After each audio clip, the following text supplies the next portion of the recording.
you could have the coolest, most impactful clinical behavioral health service ever in the whole world. If the people you're serving don't have somewhere to live or don't have healthy food to eat, it will only do so much. Ellie Robinson, Director of the Children's Behavioral Health System of Care Grant. If you are having an emergency not related to mental and behavioral health, you know to call 911. Everyone knows you call 911. It's that simple, right? If you're having a behavioral health challenge right now, there might be 7 different phone numbers or hotlines or warm lines that you could call. All of the things that we're seeing and trends we're seeing in social media, it really leads to this adverse effect of surface level social connection that is happening, but instead it's leading to a lot of things like comparison. We were also seeing a pretty significant increase in youth ending up in hospital emergency rooms and in hospital beds because they had behavioral health needs and there was nowhere to go. I get the privilege to work with a lot of states and a lot of health plans. And as much as I love states and health plans, marketing is not always their strong suit. It's hard. I was fascinated. I saw you guys are using influencers. Yeah. Tell me more. Yeah. So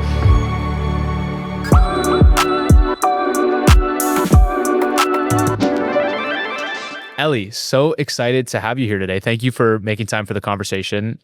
So you are the Director of Children's Behavioral Health System of Care across the state of Rhode Island. I'm curious to maybe just start the conversation with what was the state of youth behavioral health when you showed up in this role, and sort of what were the things that day one you were like, oh, wow, these are things that need addressing?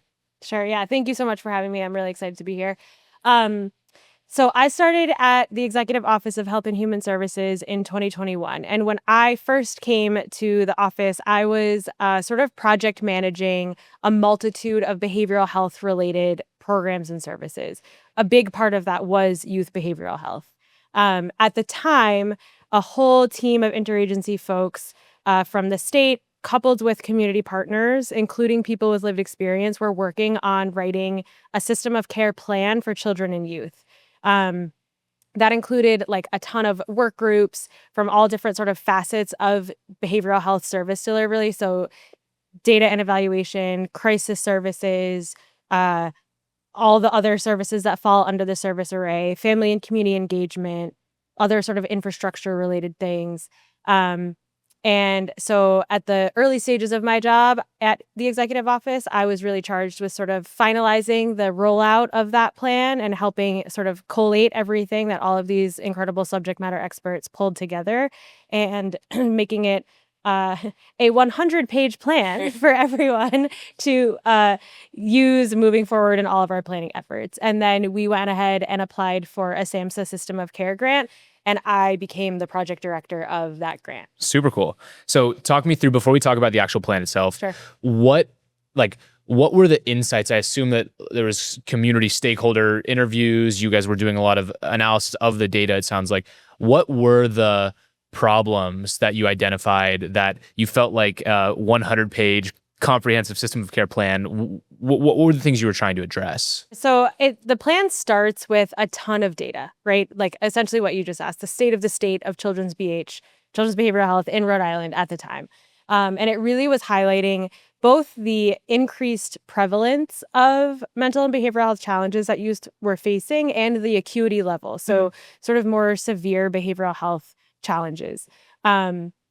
I will note that this plan development started before the pandemic, and then we had to iterate, or folks had to iterate and sort of shift our approach. And obviously data was significantly impacted when it comes to children's behavioral health. Was everything just increased post? 100%. Wow. So yeah, it was sort of a push to get it all out there and kind of move everyone forward from there. And okay. Yeah. So you did all the work pre-COVID. You saw everything get much worse. COVID. I know that we've talked about this before, that the crisis continuum was a very important piece of that. Can you give me the high level of what were the strategic pillars of that plan, and what made up the biggest buckets we were trying to tick off with the 100-page plan? Yeah, sure. So we focused really on, like I said, data and evaluation. Crisis service delivery was a big part of it. Family and youth engagement, racial equity, and reducing disparities overall. And then our sort of high level outcomes, the things that we really prioritize and what was sort of reflected in where we target our efforts under the grant was implementing statewide mobile response and stabilization services, really addressing that immediate crisis that we were seeing, and increasing our intensive home-based community service delivery and programs that were available in the state. Cool. I want to talk about a lot of this stuff as well as the new things you're doing. I also wanted to call out, though, you actually got a shout out from the first guest of this season, Kelly Crosby from North Carolina. She's the director of mental health there.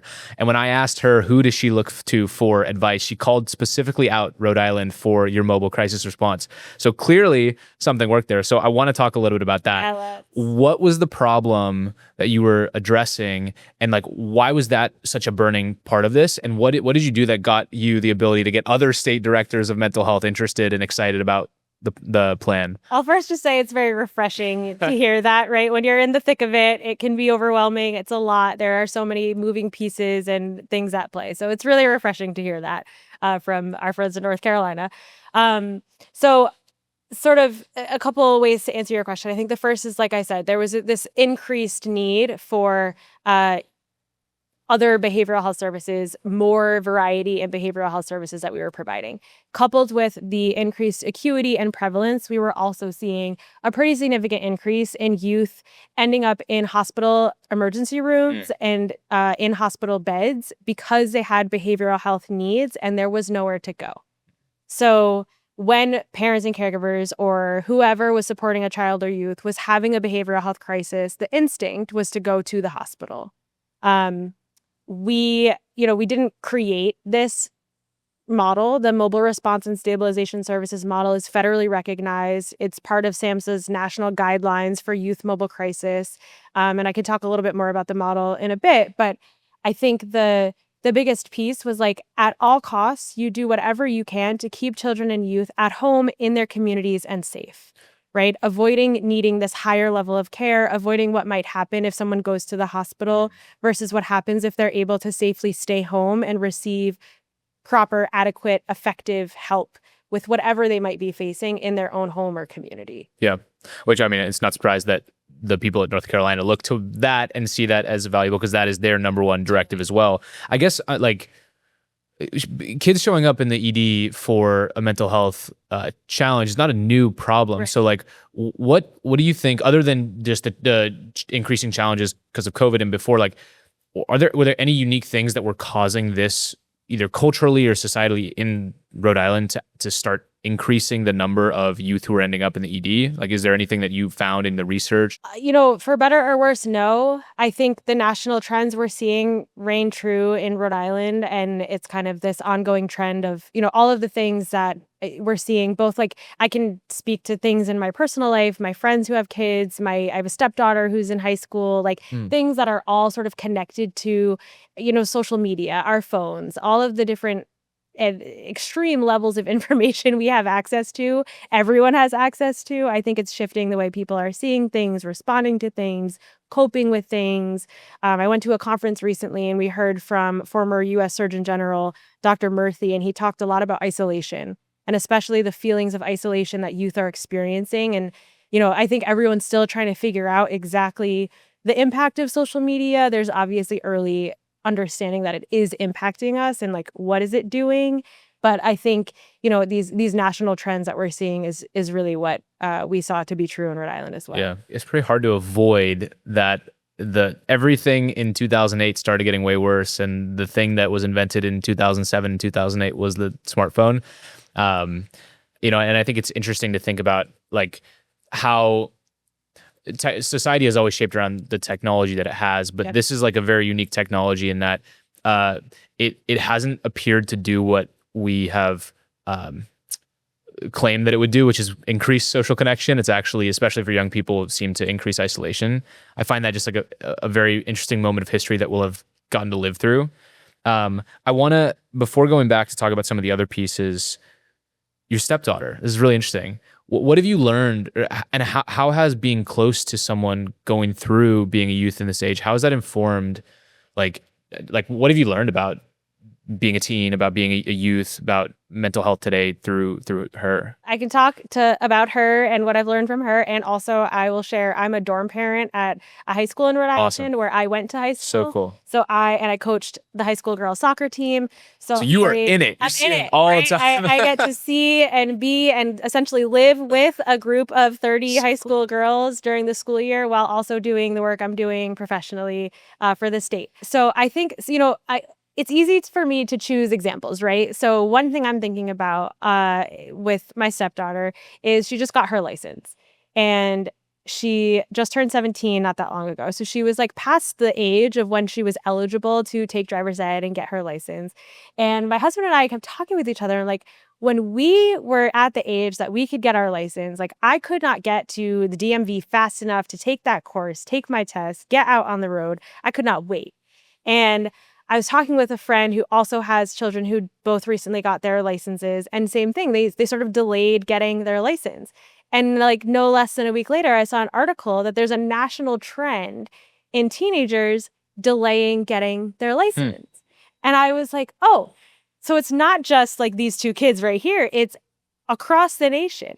And it was one of those moments where I was like, okay, there's something bigger going on here, right? Like I'm sitting here trying to motivate her to get out there, like you're brave, you can do it, it's going to be fine, we're right here with you, while also honestly like feeling really nervous about it because it's scary getting teenagers on the road, right?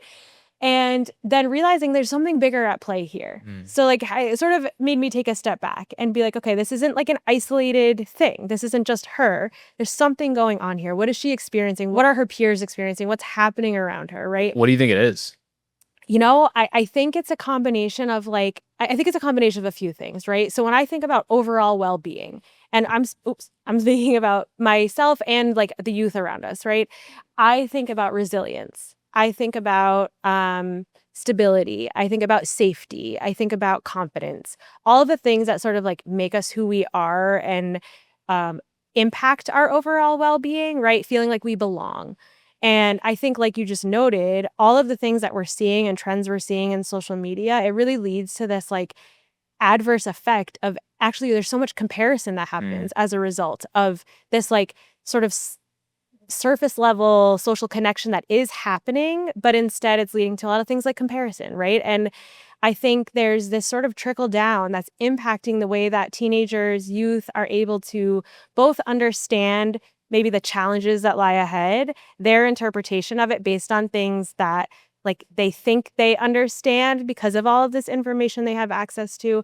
And I think it's impacting the way that they're able to sort of process, digest, and then push through, right? Stay resilient. I see the same thing on the soccer field. I'm like, if you knew what I had to do when I was in high school and what my coach made me, right? And it's, it's funny and they laugh and whatever. But it's true at the same time, right? Like there are things that I think I'm seeing and noticing that this sort of level of like self-drive, worth, confidence, ability to sort of like take initiative, take that leap it seems like overall a little bit different than how I think I remember experiencing it, which, take that with a grain of salt, who I was when I was a teenager.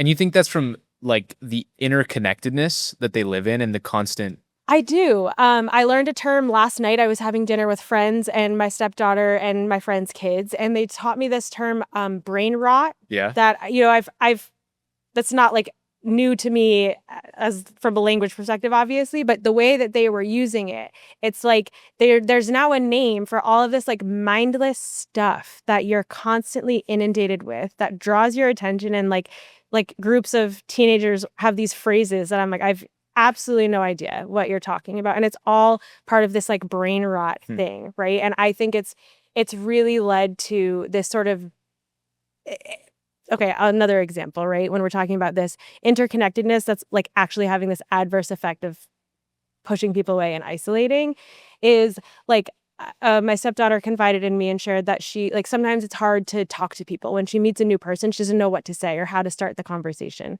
And when you're so used to texting and talking virtually and not having these like informal casual conversation, like she's like, I don't even know where to start sometimes. Yeah, we see that in so many of our kids is like the fear of the unknown and the fear of not having the reps of just the social interaction. And it's interesting. I don't think I've ever actually verbalized this. So I don't know if I actually believe this or not, but I had this joke that I made to a friend one time, which is like, Twitter is the opposite of mindfulness. Like when you're on Twitter, you are literally in other people's minds. Like you're in other people's thoughts. You're not in your own. And I feel like similar to when a young person spends so much time external to themselves and not internal to the experiences of, I got to go ask this cute person if they want to go get ice cream with me, or I have to go talk to my teacher about why I got a B plus rather than an A. And you just have less opportunities to do that then you get into this negative spiral where each of those moments becomes harder, and it's easier to just grab the phone and distract yourself, which I think like social media and just like content in general is probably like the cheapest form of, it's sort of like it's addicting. It's like, and it takes your mind off of whatever is uncomfortable. Yeah. It's like almost too easy for kids to be distracted from the hard things, which I think, going back to what we talked about earlier, which is like, this is causing kids to have worse mental health. Like if they're not resilient, they don't know how to have these conversations, and they end up isolated, then we do see them go way too long being isolated. And that leads to actual challenges like having an outburst at school. They get sent to the emergency room, having suicidal ideation that their parents are nervous about. And so it's like the cultural things lead to the system of care needing to step up, which I think is what we've seen over the last few years. And I think where the success of what you guys have done makes a lot of sense. So let's go back to the system of care plan. So mobile crisis was obviously a huge thing. Keeping kids in the community, huge priority for everyone. So, makes sense that that's a priority. Talk to me about the sort of data piece, because I think this is like an important part of doing anything intervention wise. Like you have to know when to intervene and what to intervene and how. So how has data shown up for you all? And I think, let's start there. How has data shown up for you all in this plan, and how are you using that? So I already sort of talked about a lot of the overall trends that we were seeing in prevalence and acuity of mental and behavioral health challenges that youth in Rhode Island were facing. Something that I chose to do when we got the grant, when we were thinking about who we were going to hire for evaluators of the grant and system of care holistically, I chose to hire 2 qualitative evaluators. And so it was the reason for that, right, was understanding that everything we do under system of care is rooted in like the federal sort of guidelines and principles, core values and principles of the system of care initiative and model that is supported by SAMHSA through this grant initiative. And at the heart of all of that is that it is youth-led and family-driven. And I think there's only so much data only so much that we learn from quantitative data that tells us things about like service utilization, number of services available, how many slots are available, what insurance is accepted, right? All of the quantitative pieces that we continuously track at the state level on behavioral health service delivery and infrastructure. But we have sort of limited capacity to truly take action on all of the community input that we constantly seek without this added layer of true qualitative expertise in taking that data and turning it into strategies and plans and actions. So I think that's my sort of like highlight and one sort of braggy thing I would do under the grant. This qualitative research that we've done has been impactful. And I will add one more plug for our data team under the grant. They've trained family members in Rhode Island to do systems level evaluation. Cool. So we have a group of people with lived experience as parents and caregivers of youth navigating the behavioral health system who now know how to actually evaluate and are in the process of developing their whole plan for our final year of our grant, which is really exciting. Super cool. It's so obvious when you say it. It's like if you send someone to, say, standard outpatient therapy, they go for 4 sessions and then they leave. It's a very different experience if they went for 4 sessions and they got way better versus if they went for 4 sessions and didn't help them. Like the data, if you're doing measurement-based care, maybe you'd see the change. But if you're not, you don't really know. So you have to incorporate the qualitative. Sure. I think that's really interesting. I mean, and I know that bringing in people with lived experience is a big part of everything that you're doing. So this is one aspect. How else do you see people with lived experience, community behavioral health workers, peers, like how else do you see them fitting into this plan, and even beyond that, like the future that you see for Rhode Island? Um, there's sort of formal mechanisms for this, right? Like what is and isn't reimbursable by Medicaid. And then there's more programmatic pieces, like when we're writing contracts for programs and services, are we ensuring that there is peer support required or a key component of the service delivery? Because we've seen what a difference it makes when there are peers involved in service delivery. So sort of like system side there, right? And then when we're thinking about continued planning efforts, the plan at this point was published in 2020, early 2022. It's already, some of that data is outdated. Like we're constantly looking to revamp, add new initiatives, add new learnings, findings, all of that. So including family voice at every stage of that, and youth voice. And so really making sure that it is a key priority. And like when system of care, when our grant is over, like we don't know exactly what will happen yet, right? But when the grant is over, ensuring that we've put in place systems and structures that will sustain the inclusion of family and youth voice in all of these decisions. That's like I said, fundamental to system of care implementation. I come from like the product design, consumer products world before I got into mental health care. And I think I took for granted that a core thesis of every product that I ever designed was you have to build it with the people who you're actually building it for. Yeah.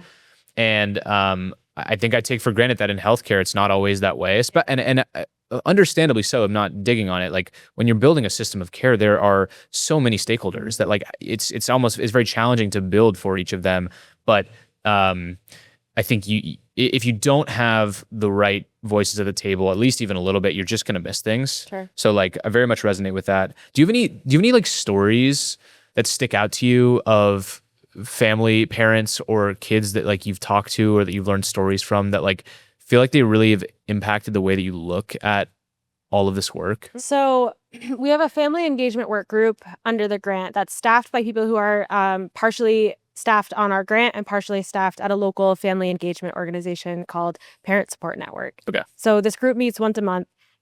They meet on the same day every month, so it's consistent. Families know like when it's happening. They have 2 different meeting times, each one during the day, one after like traditional 9 to 5 work hours.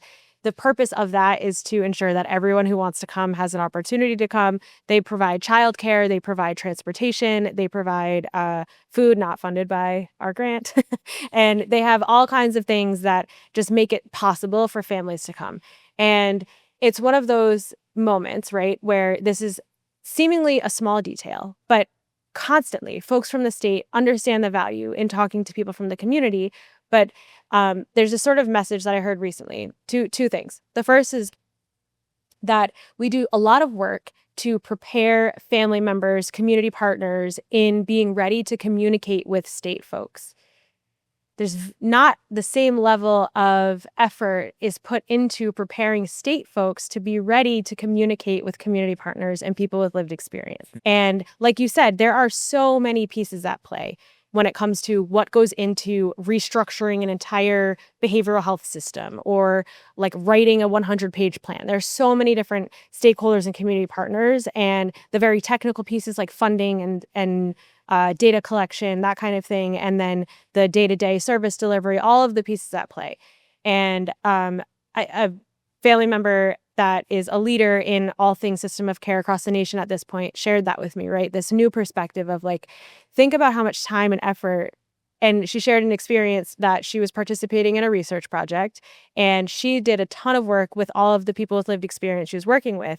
And then the researchers that she was working with, this wasn't in Rhode Island, it was a different state, were really not asking appropriate questions. And the way that the conversation was going, it was clear that that preparation just didn't happen on the other end.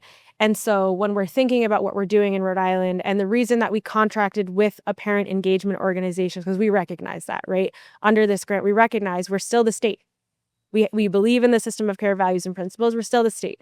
And having trusted partners that are already in the community with lived experience has made a drastic difference. And both the people that are leading the family work group who have lived experience themselves and the members have shared that. Like and down to remembering things like offering childcare makes all the difference. Yeah. If people can even come, what time of day you do it. Is it virtual or in person? Is there language translation available, all of the sort of pieces that kind of get lost from when we're in the thick of planning and thinking about how to make this really work so that not only are people showing up, but it's going to be sustained and implemented, everything that they're sharing with us. Did you have to advocate for this to be part of the process of coming up with this plan, or was it like obviously a good idea to everyone that you were working with? I feel really grateful that in Rhode Island, peer support and the understanding of how important it is absolutely at the forefront of people's minds, like kind of across the state. And also, I can't underscore enough how valuable our community partners are here. And they are advocates, and they show up, and they're committed, and they don't waver in making sure people don't forget how critical it is to have peers at the table. Super nice. Yeah. Not every state is like that. Yeah. What have you learned from them? Like what is some belief that you had about how to best support children and families that you maybe changed after learning and being with this work group? One of the main things is sort of when we think about, especially in the traditional behavioral health traditional behavioral health service delivery world, right? Thinking about clinical services and like the degrees required to do these clinical services and what that teaches you. Super important, super valuable. And the difference that it makes when there's someone who actually has lived experience at the table and the power of those two roles coming together. So we've heard sort of anecdotally through families that have utilized our mobile response and stabilization services program, and both from like through the work group, but also from the providers delivering these services, how families share constantly that the peer support specialist on their care team made all the difference for them. It made them feel like they could trust their service providers. They felt welcome. They felt safe. They felt understood, seen, all of the things that we know, again, contribute to your overall well-being and the likelihood that you will improve. Whatever needs to be improved will improve. Love that. I think I take for granted, too, that I come from a community that thinks very highly of doctors and has a lot of respect for it. And I think rightly so. There's so many communities, especially the ones that we serve, that have not had generations of great experiences with doctors and have faced at times abuse from medical professionals. And so, I mean, it's every time I hear a story like that, where it's like the peer in the room actually made this experience feel like it was made for me because I know that they went through the exact same thing. Like it does make a lot of sense. And I don't know, it is easy to take for granted that we're in this world and we love it, but like that is really impactful for people who otherwise, like, I don't know, wouldn't be engaging with services. I know that one of the things that's really exciting that you guys are working on, or that you've launched, is this new website, kids.ri.gov. I think is that the correct link? Yeah. Got it. Cool. Tell me about that. Like, where did the inspiration come from? Because it sounds like that maybe wasn't part of the pillars of the plan, but was an emergent property of how to execute on it. So can you give me a sense of where did this come from? Where did the idea come from? What was the problem you were trying to solve with the website? So it definitely falls in the sort of family engagement and community outreach part of our plan and initiatives, right? So maybe it wasn't explicitly outlined, but totally a component of that. And similar to what we've been talking about, all of the input and feedback that we've gotten from family members around like not knowing where to go, who to call, what to look for, like is what my child is going through typical, normal, or is it something I should be worried about? And if I am worried about it, who do I call? What do I go? Like, who do I see? What resources are available? What services are available? Right? So there's all kinds of information shared from the state in many different ways. And kids.ri.gov was a URL that was created before my time with the state, really designed to be facing our parents and caregivers of our littlest kiddos in the state, our 0 to 5 population, and then also has a page for our children's cabinet. So this existed before the pandemic, geared towards that sort of demographic in the state. And we really found, coupled with everything I was just sharing about the feedback we've gotten, both from parents and caregivers, other state partners have noticed, there was not a lot of information about children's behavioral health on that website. And so we felt like it was a really great opportunity to create this sort of one-stop shop for all things children and youth, behavioral health being one of them, and went ahead and built a page. Love it. Yeah. Where were people? You said that you heard from families and that they didn't know where to go to get this information. What what were they doing before? Just were they not accessing anything at all, or what was people were certainly utilizing resources and services, right? But confusion in how to get them, and this sort of, I think, maybe pause until it was a very high acuity before folks were receiving the right services, right? More prevention focused, knowing what to look for early on, that kind of thing, I think led to trends like what we already discussed about increased behavioral health cases in hospital beds, right? That was the trend. Everything was shifting towards that direction, and it was like everything was an emergency. And so really wanting to sort of decrease the acuity and help people get the right level of care at the right time. So interesting. And so this rollout and integration with the Children's Behavioral Health Service Array into this website, like what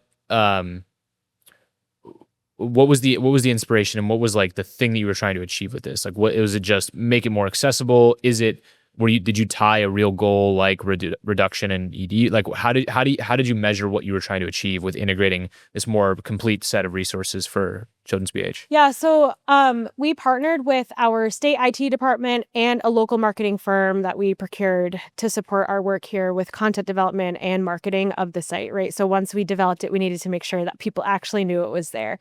And through that, we worked to measure sort of the traditional marketing related things, right? Like number of visits to the site, what pages folks were sitting on. And we molded content to fit that a little bit after some early analytics. Like there's a lot of people going to, I need a therapist for my child or youth. So thinking about how we sort of built that page out a little bit more. So very sort of like immediate and kind of quantitative understanding of what the site was doing, how people were utilizing it as a result of like the marketing that we did to drive folks to the page. And then, like you said, sort of, and this will be a more kind of longitudinal correlation, I would say, around trends that we see overall in service utilization throughout the state and acuity and sort of trends in overall mental and behavioral health things that we're seeing for youth. But super clear, preventative, get kids into things so that they don't end up in the ED. I get the privilege to work with a lot of states and a lot of health plans, and as much as I love states and health plans, marketing is not always their strong suit. It's hard. Is hard. I was fascinated. I saw you guys are using influencers. Yeah. Talk to me. What was the marketing strategy? How did you think about getting this out? Because as much as I know you and I love to probably nerd out on solutions that we think could help people, if nobody ever finds it, it's worthless. So like, how did you think about that? And you know, tell me more. Yeah. So, in partnership again with this marketing firm, we had traditional media strategies. So like paid media, paid search. We had physical posters throughout the entire state in all kinds of pediatrician offices, pediatric dental offices, like really everywhere we could get our flyers and posters, they were there. And we used influencers.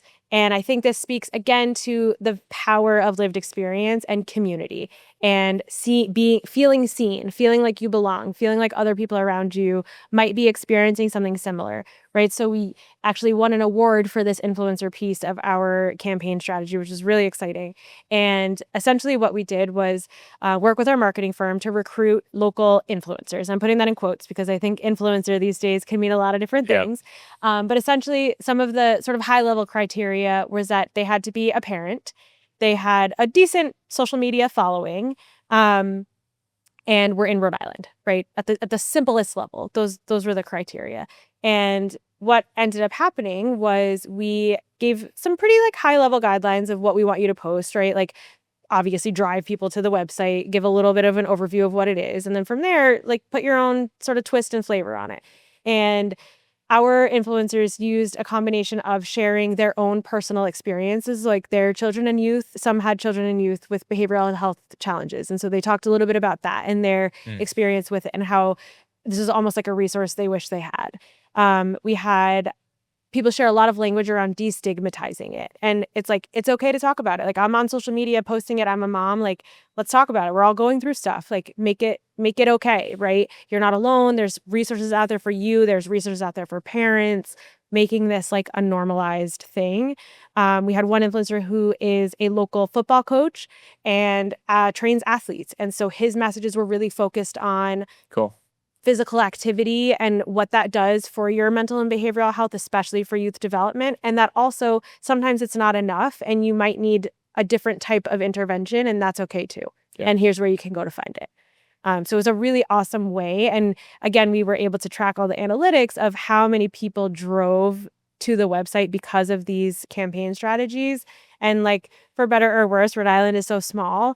A statewide media campaign of this magnitude reached everywhere. Yeah. Like we really got, we hit the mark on the geographic range of Rhode Island, which I know might not be that impressive, but it has a different I think it's super impressive impact, right? Yeah.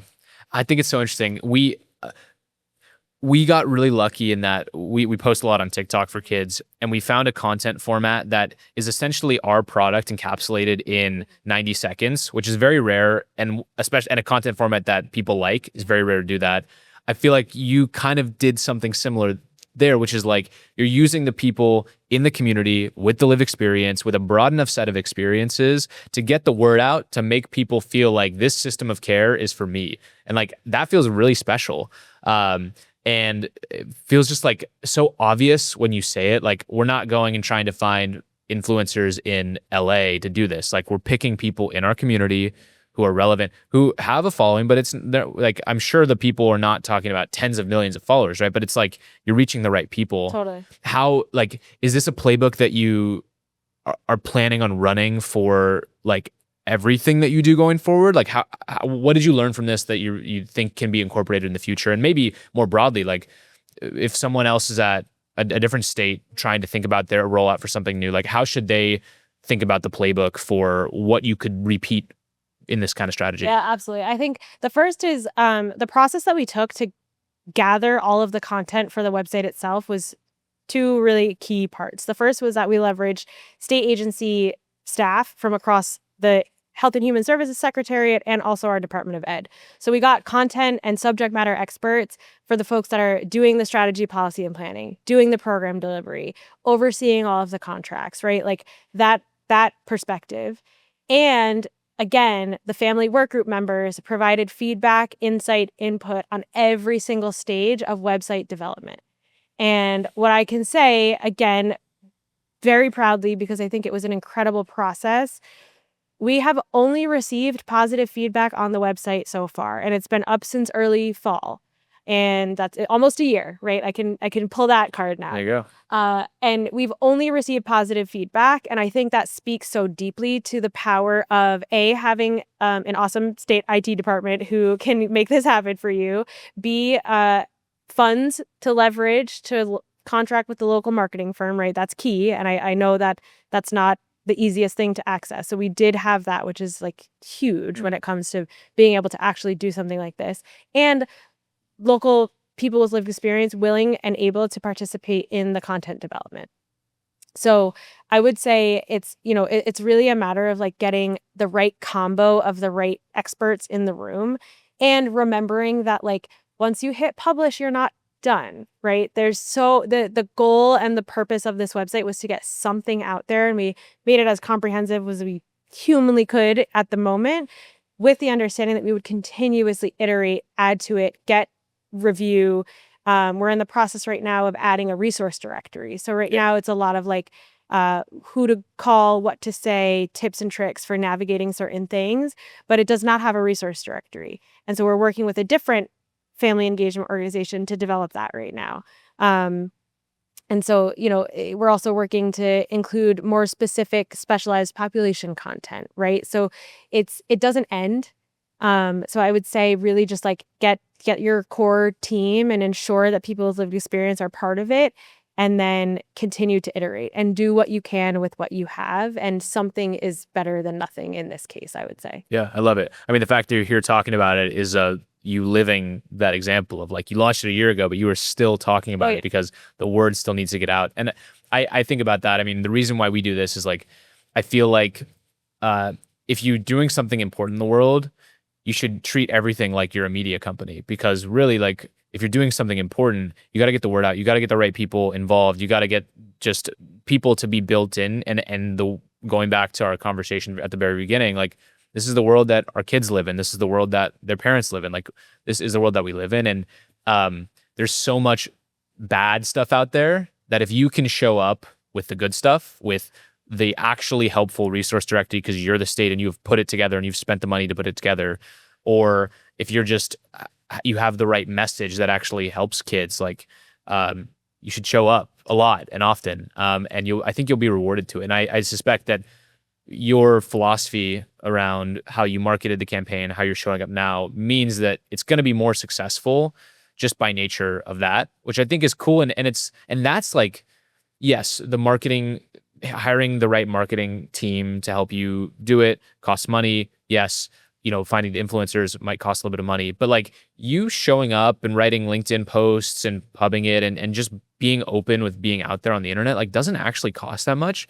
Especially like you've probably got especially across the whole department team, you've probably got a lot of people who are very credible, and if they're out in the world talking about it, like could really amplify the reach. So I think it's cool that you're leading the charge, and I would encourage you to keep doing that, because like it's how you actually get people to use the thing that you've built, which is cool.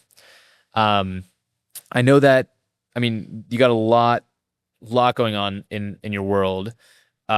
Very clear focus though with this plan is great, and I think more so just keeping your community healthy by keeping them in the community is very clear. What are the things that you're still both excited about that you're working on, and maybe things that you're still identifying that are like, we need to do better there? I think I'm going to start with the second half of that question. Okay. That's my my general approach is, what could I be doing better? Yep. I think as much as we're talking about this awesome work we are doing with all of our family and youth engagement, there's still so much more to do. And when I think about sort of the scale of the grant and what we're able to do under the grant relative to everything that's happening in the state, I think we have a lot of room to continue to expand and grow and really make sustainable sort of systems and infrastructure for family and youth engagement, right? Instead of it being something that happens as like a really helpful add-on, and I don't mean to oversimplify or minimize the value of it when I say it that way, but a helpful sort of add-on to a specific initiative, it should exist at the core of everything we're doing, right? So exactly what that looks like, I'm not sure. There's lots of people across the country who are doing it in really cool ways, and so we have a lot to learn, a lot of experts to learn from. But I think that's something that is a personal and professional priority of mine, is really making that core to our infrastructure, not relative to specific initiatives within our infrastructure. As far as something that I think, I will talk a little bit about our mobile crisis situation, right? So we have been implementing mobile response and stabilization services in the state now for children and youth since 2022. So we started early on. We refer to it as a building block program, right? Because we're not piloting. We didn't make this model up. It already existed, right? So sort of building blocks to get it available statewide. And so we first started with a really intentional partnership with our Department of Ed. We targeted one district. It was like a couple of schools within the district, and really made sure that school staff knew they could access this program. That's super interesting. So did you find that most of the need, or most of the places where kids were getting sent to the emergency room, was through the schools? There was definitely something that was happening. I don't know. I don't have the data to tell you if that was most. Okay. Our referral sources, once we were implementing a little bit further, schools were definitely a top referral source, but we were intentionally outreaching schools. Why did you make that decision? We made that decision for a couple of reasons. The first was that we definitely were seeing situations where schools didn't feel equipped to support or didn't have what they need in that moment to support a child having a behavioral health crisis, and the ED was the next step. Got it. The second was that schools is where kids are most of the time, right, during the school year. And so making sure that they're supported all day, every day, regardless of where they are, what's happening. This was a key sort of way to both better integrate our work with other sectors in the state, right? It's not a secret that government is really siloed. Increasing our collaboration with our Department of Ed and their school-based mental health initiatives, they have a ton and they're doing incredible work right now in Rhode Island, was an awesome opportunity to sort of leverage existing infrastructure, and better support our school-based staff in supporting the mental and behavioral health challenges that their students were facing. So that was a really intentional target when we started. And then sort of fast forward a little bit, under the grant, we were able to expand access. So technically we were available, the service was available statewide, but we didn't have statewide capacity. So we had a cap on how many children and youth we could serve because it was grant funded and not an entitlement. So again, really prioritized outreach to schools. We were careful, sort of the opposite of what we did with our website. We were careful to not over market, knowing that we had a cap on who we could serve. And it led to what I think is sort of a bittersweet outcome of underutilization. And I say bittersweet because obviously, if it means that kids aren't in crisis and that's why they're not accessing the service, fantastic. But we unfortunately knew that wasn't the case, right? We knew kids needed this service. So I will speed round you through this. Fast forward again. In October of 2024, we implemented certified community behavioral health clinics statewide in Rhode Island. When we did that, all of our youth mobile response and stabilization services moved into our CCBHC, or Certified Community Behavioral Health Clinic program delivery. And that was sort of a shift to get us to that statewide capacity. So when you think about grant-funded efforts and sustainability, this was a big win, right? Getting it funded by Medicaid. It is now available to any person in the state who needs it. And if you're familiar with that model, anyone who needs services from a community behavioral health clinic can get them. Regardless of what their insurance status is, they can receive the service. So it meant that every child and youth in Rhode Island had access to this service. That feels like a big step in terms of just like making this something that has longevity, something that has it. So was the utilization was low of that first building block pilot, but I assume that it was successful enough to warrant wanting to roll it out. I mean, was the data that you did see good enough, or is it just such an obviously needed piece of the crisis continuum that it was like, we have to do this? I'd say it's a both and. Okay. After early on, we saw this underutilization, right? We immediately switched gears and started doing more outreach. So we targeted more school districts in the state, and then we targeted other community partners like our local hospitals, our emergency departments. We made sure that knowing that people still didn't really know this service existed, they were still going to the ED, but was there a way that we could have our mobile response and stabilization providers partner with our local hospitals to avoid actually needing to be admitted to the hospital? And instead, if it was a behavioral health crisis, is this something that we can do a warm handoff to our mobile provider and they can go home?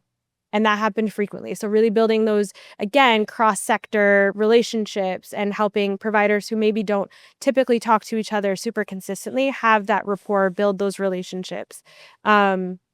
We outreached other local organizations and, again, more schools, and also word of mouth started to sort of happen here, right? Rhode Island is small. People were talking about it.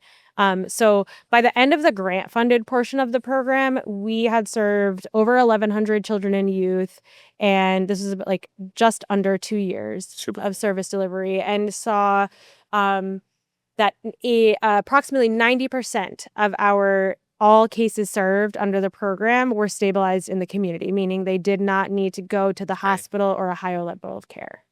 Love that. And so you answered this question, this was your answer to the question of what you're excited about. So like, what is the future of mobile crisis? This is the thing that other people in other states are looking at you guys like, wow, you guys crushed that. What is the future of this, and what makes you excited for the future of the crisis care continuum?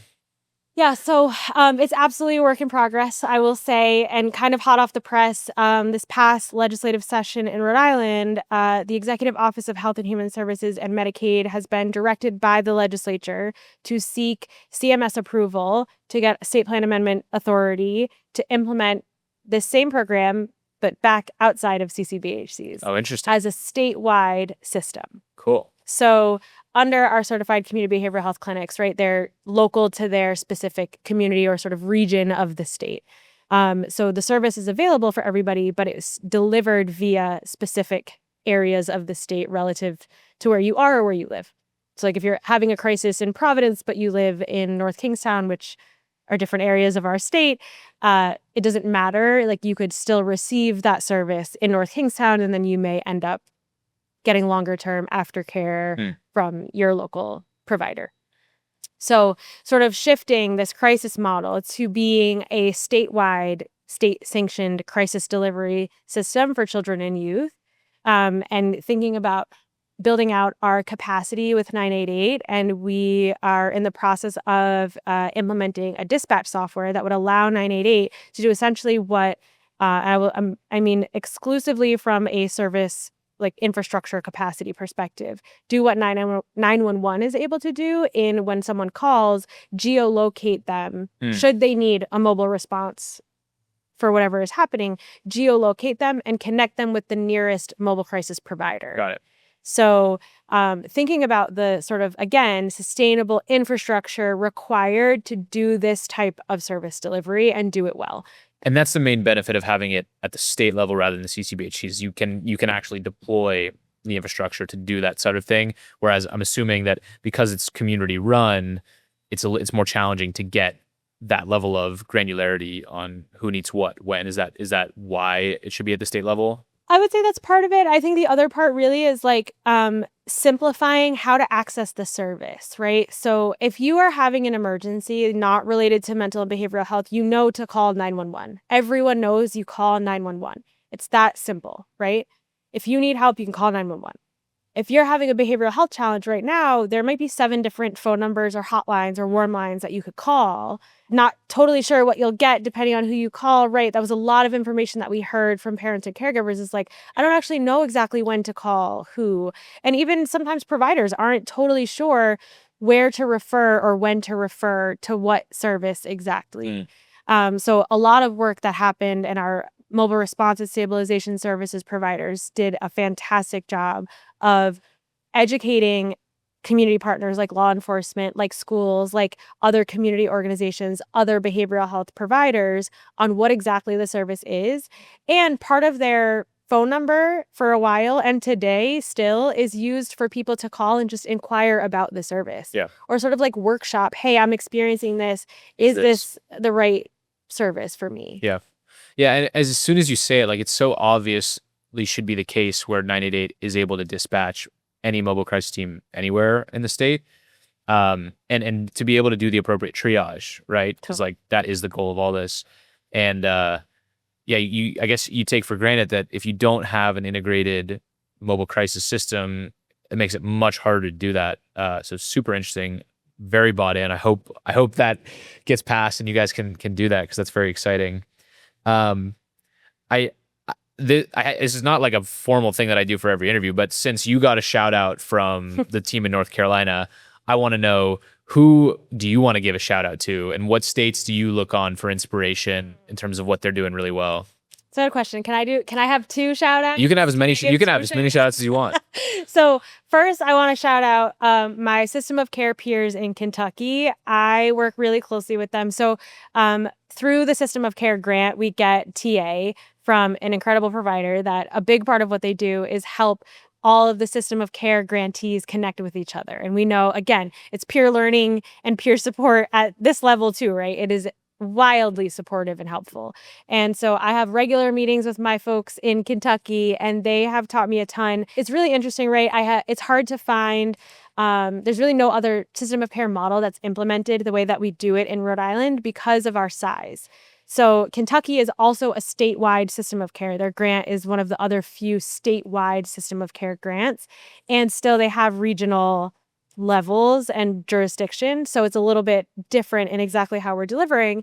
But they have really found an awesome sort of governance structure, I would say, from the statewide perspective, and then empowering each of their regional locations to do the same thing. And the cohesion across all of that has made a really cool sort of systems level model for what it looks like to have sort of streamlined planning and initiative efforts across a whole state for children's behavioral health. Cool.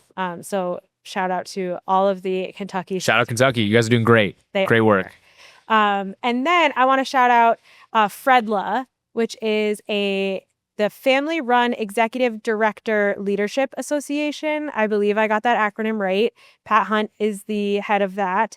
And I have learned a ton from them. And a lot of what we've done on our family and youth engagement work is inspired and informed and led in partnership with their leadership.